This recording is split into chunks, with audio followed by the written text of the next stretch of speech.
Still feel nervous. So, I have decided to do another video, and yeah, we're here. We're doing it. We're live.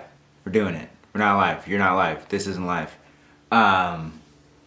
Did the first video and was nervous thinking about making it. I was nervous making it. I was nervous editing it. I was nervous exporting it, uploading it.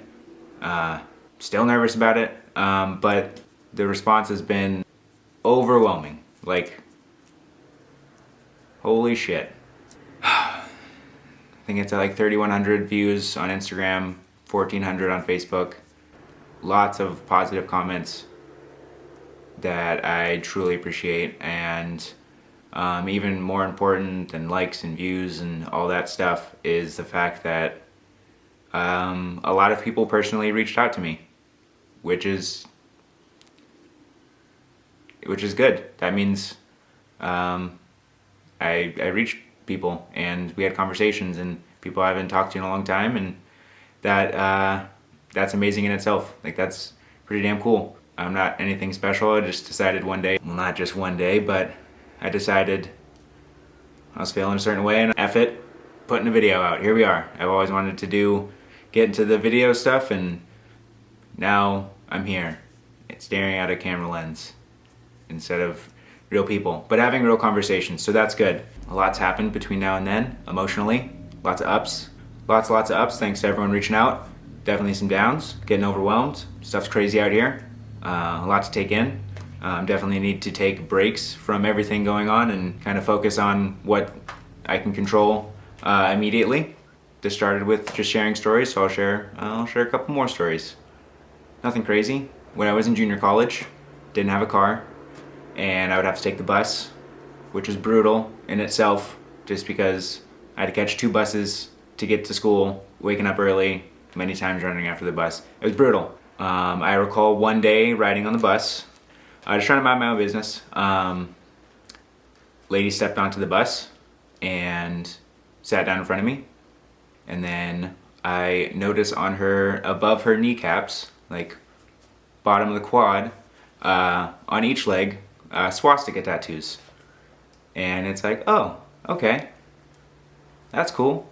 And then she notices me notice the tattoos, and I don't know why, but she gave like the embarrassed smile and then covered her legs up. I don't know how to interpret it. I don't know how to interpret that. But yeah, so that happened. Similar story, I was at the gym. This is in Costa Mesa, Triangle Square. Just the triangle now. And some bigger guys working out next to me. I'm an artist, I look at tattoos just because I like tattoos, but I'm also up on history of tattoos, especially like there's, just to keep myself safe, tattoos that signify allegiance to like a white supremacist group. I guess it's the best way to put it. So I look, I see Viking imagery is associated with it a lot. So I saw that, but it's just like, well, I can't just jump the gun just because I saw Vikings, whatever. And then I see 88, and then I look more and there's SS bolts. So 88 signifies Heil Hitler. So I see that. I mean, it's the gym. It's my gym too. I pay to be there. I go working out, and then I noticed that they were on the bench next to me, and then they picked up their weights and went 2 benches over. So there's that. Maybe I smelled it. I don't know. Moving on. Protests have been going on. Change is happening. Voices are being heard. There's a lot of stuff going on between like law enforcement, the protests, everything going on. You see lots of videos with negative things going on, lots of videos with positive things going on between law enforcement and the protesters. I have a lot of friends, a good amount of friends in law enforcement, guys that I played football with, other sports, just went to school with. Good people. Like, I know them personally, they're good people, and all I can hope in this situation is that they're being safe, and that like they're doing what they signed up to do, and that is to protect and serve, and that yeah, they're holding up their end of the bargain on that. Like, I can't tell them, like I can't tell you what they're thinking or what they're going through right now, because I'm not them. But it got me thinking about what's going on and everything. And for me, sports helps me, like I relate sports to life a lot, and it helps break down certain things to make it a little bit easier to understand. So this could just be 100% for me. If you feel the same way or feel like this makes sense, then good. If it doesn't make sense, then well, I need to get back to the drawing board on this. This makes sense to me as far as like what the movement of these protests are for, and that is for systematic change. Systematic, or is it systemic or systematic? Let's see. Systemic. So systemically, what's going on? Like, and to me, to break it down, like if systemically there is an issue, like how is it fixed? My instant association to it is sports. So I won't get into particular with any league or sport, but we'll just say professional athletes. If a professional athlete is not good at their job, they are no longer a professional athlete. Okay, bad players aren't pros. Good players are. Cops. There's bad cops out there. Like there's bad versions of any job, and bad cops should, if they're not doing what what they signed up to do, what their job description is, they shouldn't have a job. But the good cops shouldn't suffer because there's bad cops. Okay, so that's players. Cops are players in this situation. We've all been fans of. Some of my teams have not been the best teams in the past, and I'm sure some of you have had teams that aren't very good. I know everyone can at least associate with people griping and moaning and complaining. Fire the coach, fire the GM. You need to change the leadership in the locker room.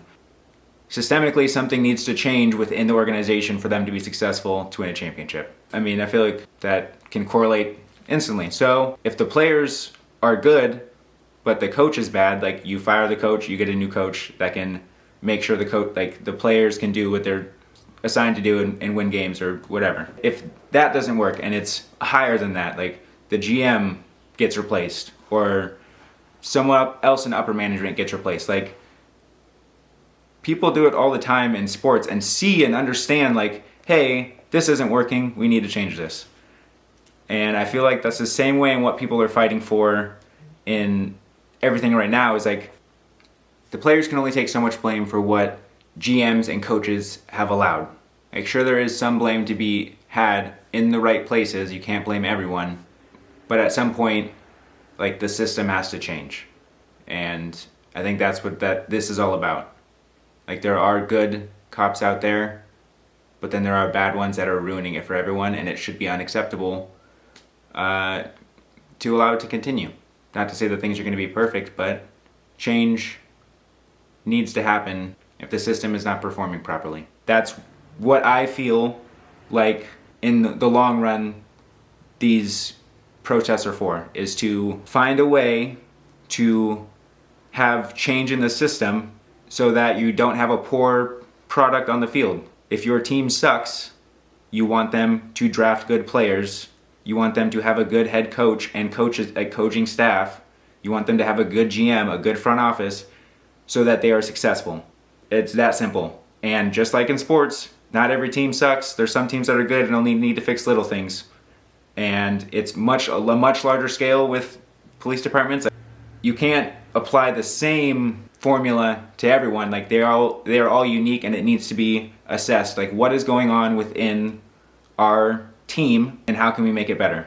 How can we make the on-field or on-ice product better than it is right now? That sounded very long. That rant's over. It's been hard to stay positive, even with all of the things, all of the outreach. For sure. Today's Friday, by the way, Tropical Friday. That's why I got the shirt. If you're seeing this on not Friday, that's why there's a tropical shirt. But Thursday was tough emotionally. I felt emotionally drained. And I did have friends that reached out to me. And I appreciate them so much for doing so, because right now the best we could do is take care of each other and just keep moving forward. But my day ended good. That's because I got a message from a friend, a good friend. We haven't talked in a long time, but when we were younger, we were very good friends. High school, a little bit when I was in college, like very good friends. Close with the family, very good. Clark, awesome guy, tuna. And he reached out to me and said he saw my post, my video, and that, you know, he felt conflicted and just wanted to make sure that if there was anything that he did in the past that I may have just like let slide but was uncomfortable with, that like, you know, it was being addressed. Because we all hung out.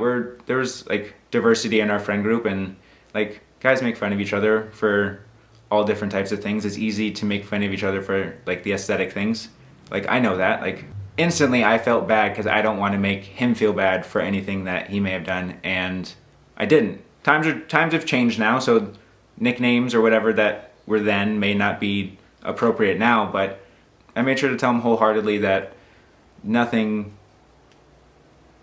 he did back then made me feel unsafe, unwanted, or anything, and that I truly like appreciate all of the times we had. Like the core memories, like they are so vivid. So like the fact that he like reached out, I immediately wanted to call him. I was like, I need to call this guy. Like writing it down, like text is not good enough. And we FaceTimed for 30 minutes. And I'm not even more so now, but I'm not the biggest fan of FaceTime. And we FaceTimed for 30 minutes. It was great. It was great to catch up with him. And that's awesome. That brings me to another little tip that I do to keep positive and keep myself positive. I guess the last time I talked about a way to positively affect people, but I guess a way to see the world in a more positive light is, I was conflicted making the video, I was conflicted making the post on whether I should share or not, and they both were met with a lot of positivity and a lot of encouragement, and then just everything going on just felt conflicted, and then I get this message, and that turned into a conversation where I'm talking to a friend, we're talking about what's going on, like we're talking about the past, like we're connecting and bridges are being built or like rebuilt or reconnected, or whatever analogy you want to put there. All I can say is like life's gonna get tough sometimes, and for me I try to be very introspective and just reflective on all of the things that are happening. And in a day that was terrible, the chain of events that happened for me to be able to have a conversation with a friend that I haven't talked to in a long time is astronomically amazing to me. And I appreciate that. So I try to just appreciate all of the little things I can and just break down what it took for something like that to happen. Like what did it take for that interaction to happen? And be like, wow, like there was a lot of stuff that could have gotten in the way, and that wouldn't have happened, and then my day would have been totally different. But it did happen, so it's very, very special. So Clark, thank you for reaching out. I appreciate it.